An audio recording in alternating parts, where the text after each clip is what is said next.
In the fall of 1879, the Ozark Trail was little more than a winding scar across Missouri's wild heart. Travelers whispered about it, how it bent around rivers that weren't on any map and led you to places that shouldn't exist. Elias Turner, a quiet carpenter from Tennessee, was heading west with a wagon, a Bible, and a promise. He had buried his wife Margaret 6 months earlier, and he'd sworn to build a new home where her memory wouldn't haunt him. But on the fifth night, a storm rolled in from nowhere. The sky bled violet, trees swayed like grieving figures, and the trail disappeared beneath sheets of rain. When lightning cracked, Elias saw something that made his heart stop. A cabin, deep in the woods, where no cabin should have been. Elias guided his horse toward the faint glow in the storm. The cabin's windows flickered with lamplight, though no smoke rose from the chimney. As he approached, he noticed something odd. The shadows around it didn't move with the wind. When he knocked, the door creaked open on its own. Inside, the warmth of the fire welcomed him, though the hearth was empty. A single voice spoke from the corner. "You shouldn't be here when the storm walks," it said. An old woman emerged, her eyes cloudy, her hands thin as birch branches. "You're lost," she whispered, "but not the way you think." Elias thanked her for shelter, setting down his pack.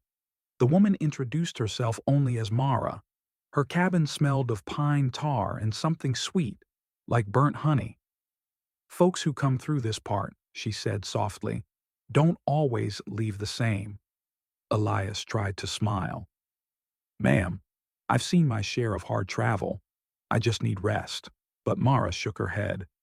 "This trail don't care about rest. It gives back what's buried." Elias didn't understand until he saw, out the window, two shapes in the storm.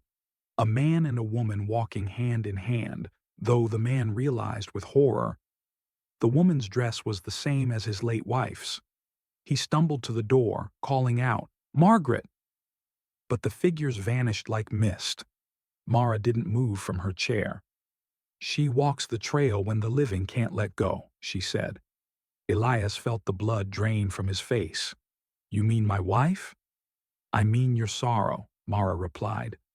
"This place grows shadows from what you bring."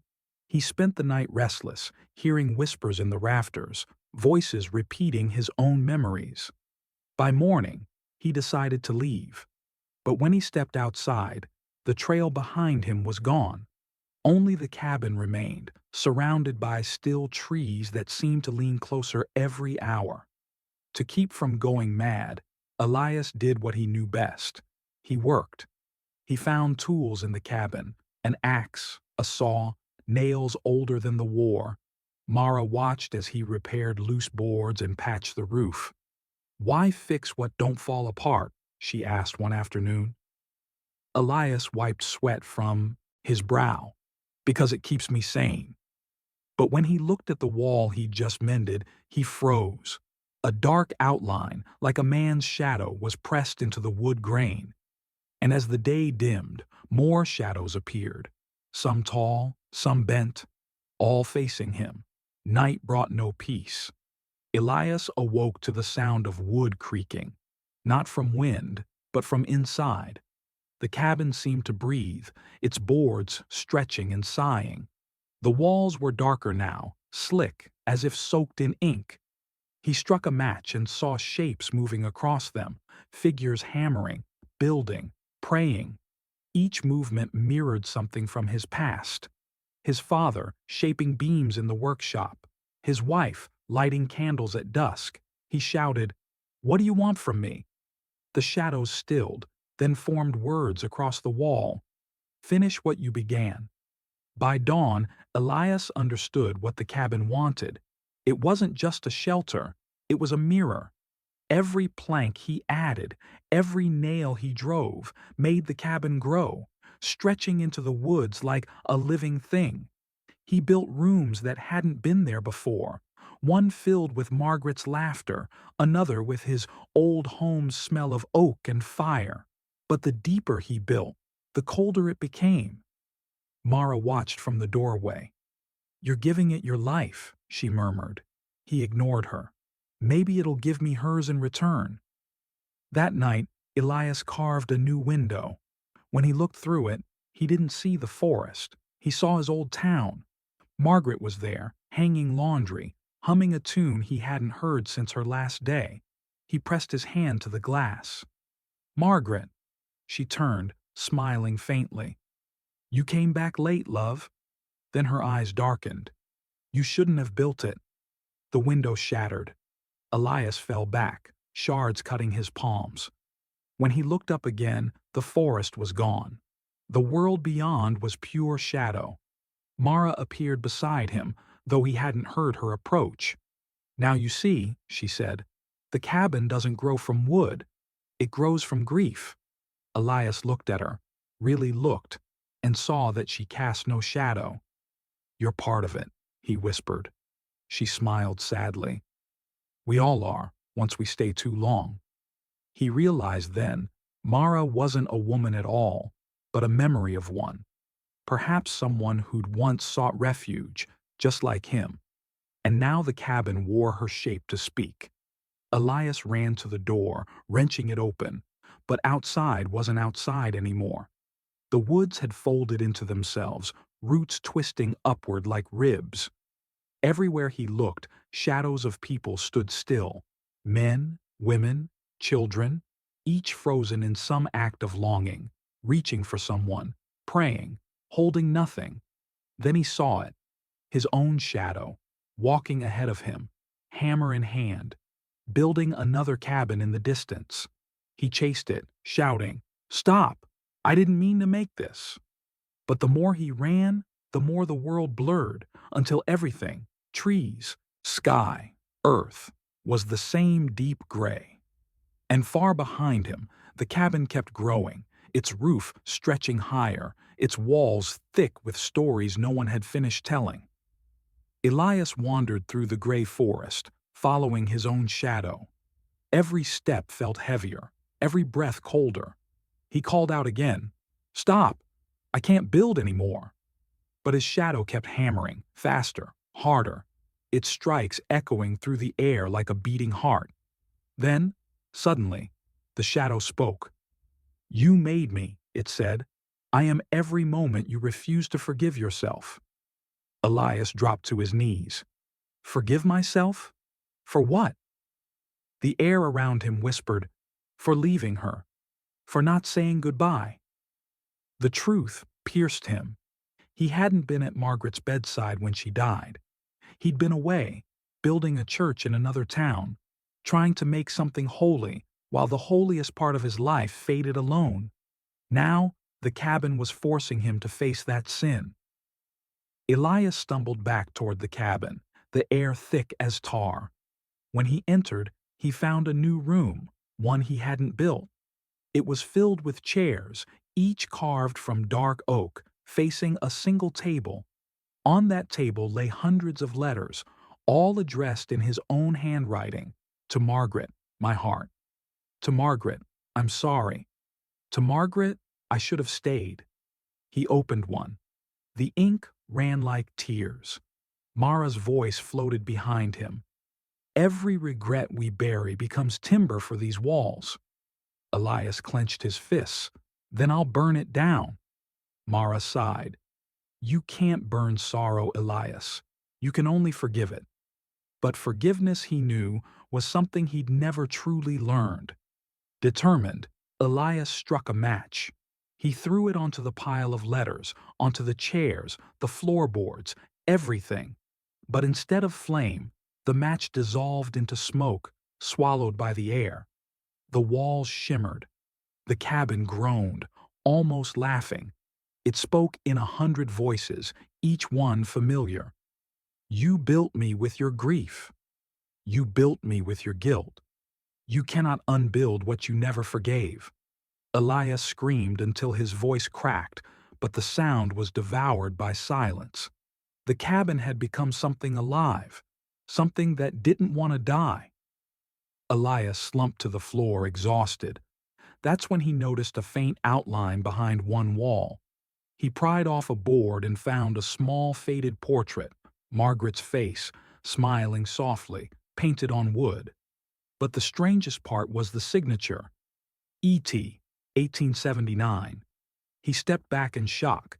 He had never painted her portrait. And yet, there it was, signed with his initials. Mara appeared again, her expression tender. "Sometimes time bends for the broken-hearted," she whispered.